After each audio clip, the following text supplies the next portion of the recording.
সম্মানিত কৃষক ভাই বোনেরা, আসসালামু আলাইকুম।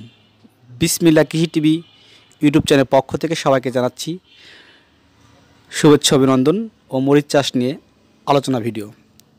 আজকের ভিডিওতে আপনাদের সাথে আলোচনা করব মরিচ গাছের লাগানো থেকে শুরু করে শেষ পর্যন্ত মাটিতে কী ধরনের খাবার প্রয়োগ করতে হয়, আর যে খাবারের কারণে আর যে সারের কারণে গাছের গ্রোথ ভালো থাকে এবং গাছ যখন বেঁচে যায়, পাতা গজিয়ে যায় এবং ফুল শ্বাস চলে আসে, এরপরে কী টাইপের রোগ বালাই দেখা দেয় গাছের সর্বোপরি এই রোগের সমাধানও দিয়ে দেব। তো আপনারা যারা আজকের এই ভিডিও দেখতেছেন, সবাইকে অনুরোধ করব ভিডিও না টেনে সম্পূর্ণ আমার কথাগুলো শুনবেন এবং গাছগুলো দেখবেন, নাহলে আপনি এখান থেকে কিছু শিখতে পারবেন না। আমি প্রতিনিয়তই আপনাদেরকে এভাবে নতুন নতুন ভিডিও দিয়ে থাকি, যাতে আপনারা আমাদের ভিডিও দেখে আপনার ক্ষেতের সঠিক যত্ন আপনি নিতে পারেন। চলুন আমরা কথা না বাড়িয়ে কিছু মরিচ গাছ আপনাদেরকে এক এক করে দেখাইতে থাকি এবং সেই গাছগুলোতে কী রোগ আছে সেটা নিয়ে আলোচনা করব এবং পাশাপাশি আলোচনা করব মাটির খাবার নিয়ে।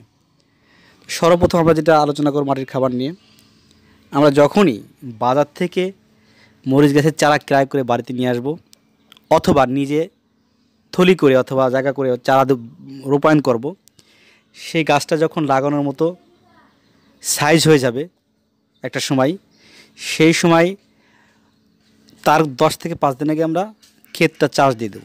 এবং চাষে আমরা অবশ্যই দ্বিতীয় চাষের মধ্যে মাটিতে আমরা টিএসসি পটাশ দিয়ে দেবো এবং জৈব সারটা দিয়ে দেবো। এই টিএসসি পটাশ জৈব সারটা দিয়ে দিলে আপনার মাটির যে গুণমান সেটা ঠিক হয়ে যাবে।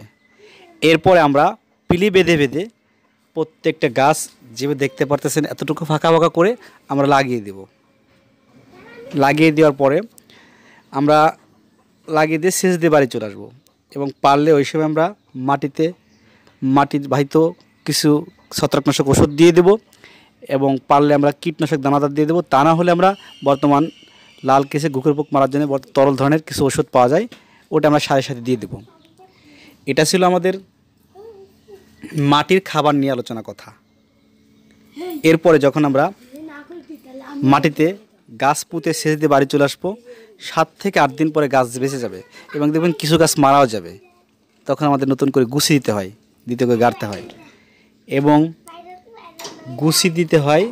এরপরে দ্বিতীয় একটা সেচ আসে, ওই সময় আমরা ইউরিয়া, ডিআইপি, সালফার এগুলো দিয়ে একটা সেচ দিয়ে দেবো। কারণ গাছ না বাঁচলে তার আগে ইউরিয়া সালফার দিলে পারে সেটা এমনিতে উড়ে চলে যায়, গাছে খাইতে পারে না। গাছ যখন শিকড় ছাড়বে তারপরে আমরা যে কোনো সময় ইউরিয়া সালফার ব্যবহার করবো বাড়িতে সেচের প্রয়োজন হলে। এখন আসুন, আমরা তো জানতে পারলাম যে প্রথম মাটিতে কি দিব, এরপরে দ্বিতীয় সেচে আমরা ইউরিয়া সালফারটা দিয়ে দেবো। এরপরে কিন্তু একটা বিষয় আছে, সেটা হলো একদম কিছুদিন পরে গাছ পূর্ণাঙ্গ যখন বেঁচে যাবে তখন আমরা দেব মাটির জন্য খাবারগুলো। সেই মাটির অনুখাবারগুলো কি সেটা নিয়ে আমরা একটু আলোচনা পরেই করতেছি। তার আগে আমি একটা গাছ দেখাচ্ছি আপনাদেরকে। দেখুন এই গাছটা কিন্তু নতুন, একই সাথে লাগানো হয়েছে ক্ষেতের গাছ, অথচ মরিচ ধরে গেছে। এটাকে বলা হয় বিষ মরিচ। আর এই গাছে কিন্তু এখনও ফুল শ্বাসও আছে। তার মানে কি, এই গাছের এই জাতটা অধিক ফলন বৃদ্ধি হয় এবং পাশাপাশি এই জাত থেকে অতি তাড়াতাড়ি ফুল শ্বাস আসে এবং এই জাত ভাইরাস মুক্ত, পানি সহনশীল। তা এই জাতটা কী জাত এটা আমাদেরকে জানতে হবে এবং এই জাতটা কোথায় পাবো এটা আমাদেরকে জানতে হবে। আমরা বলে দেবো আজকের ভিডিওতে, ভিডিও টানবেন না। এবং দেখুন কিছু গাছ পাতা মুড়িয়ে গেছে এবং কিছু গাছের পাতা হলদে বরণ হয়ে গেছে, কিছু গাছের পাতা ছোট বড় হয়ে আছে এবং খাল পচে গুঁড়া পচে কিছু গাছ মারাও যাচ্ছে।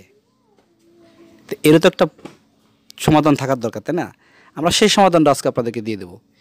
আপনারা কিন্তু মাটির যে খাবার দিতে হয় তার কিছু অংশ আপনারা জানতে পারছেন, কিন্তু লাস্টে যখন আমরা পিলি বাঁধবো, পিলি বাঁধার আগে কিন্তু আমরা কিছু সারের সাথে মাটিতে যে অনুখাবারগুলো বলা হয় দস্তা, বোরন, থিবির, জিপসার, এগুলো নিয়ে আলোচনা করব।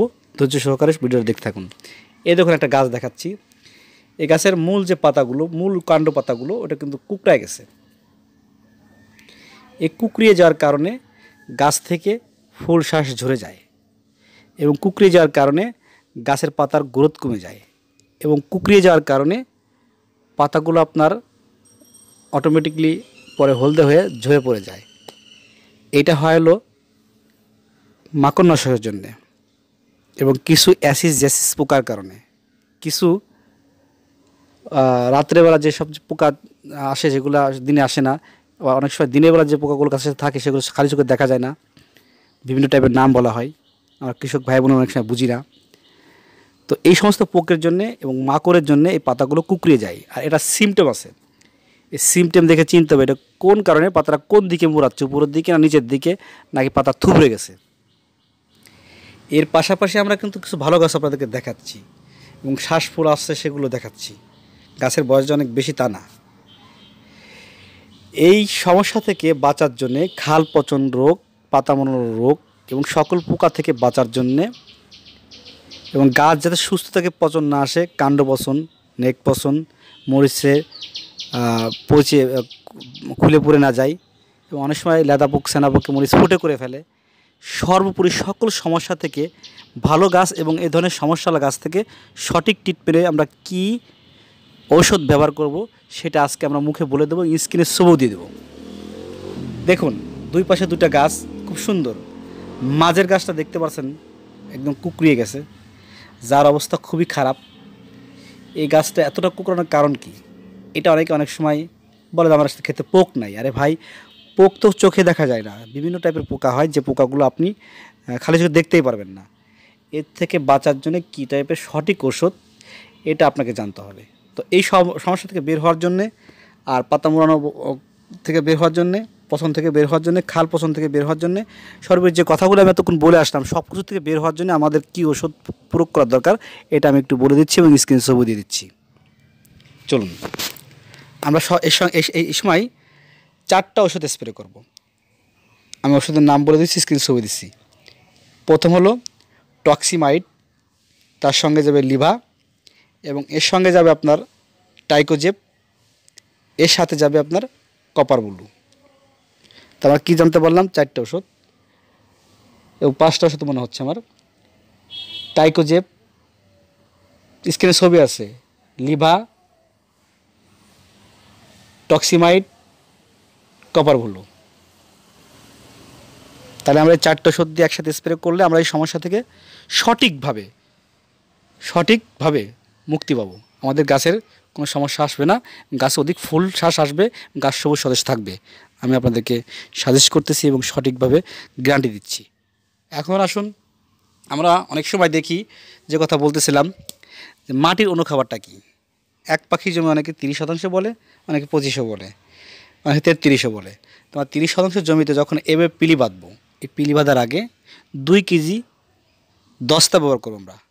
এর সঙ্গে আমরা 1 কেজি বোরন দেব, 1 কেজি থিবিট দেব, জিপ সার 5 থেকে 7 কেজি দেব, এবং সাথে আমরা ইউরিয়া অথবা ডিএপি দিয়ে খেতে বুনিয়ে দিয়ে এবার পিলি বেঁধে দিয়ে আমরা সেচ ধরিয়ে দেব। এটা হলো নিয়ম মরিচ চাষের। আমরা অনেক সময় অনেক ভুল করি, যার ক্ষেত্রে আমাদের সঠিক ফলন আসে না। তো আজকে ছিল আমার এই মরিচ চাষ সম্পর্কে সঠিক আলোচনা। যারা শুনতে পারলেন, যারা বুঝতে পারলেন, তাদেরকে ধন্যবাদ দিচ্ছি। আর যারা শুনে বুঝেন নাই, তারা আমার চ্যানেলে থাকা নাম্বারে কল করবেন। আমরা আপনাদেরকে এই বিষয় নিয়ে আরও সুপরামর্শ দেব এবং কমেন্টের মাধ্যমে আপনাদেরকে পরামর্শ দেব। তো আজকের ভিডিও এখানে শেষ করতেছি। আপনাদের সুস্থতা কামনা করে ভালো থাকবেন, সুস্থ থাকবেন। আসসালামু আলাইকুম।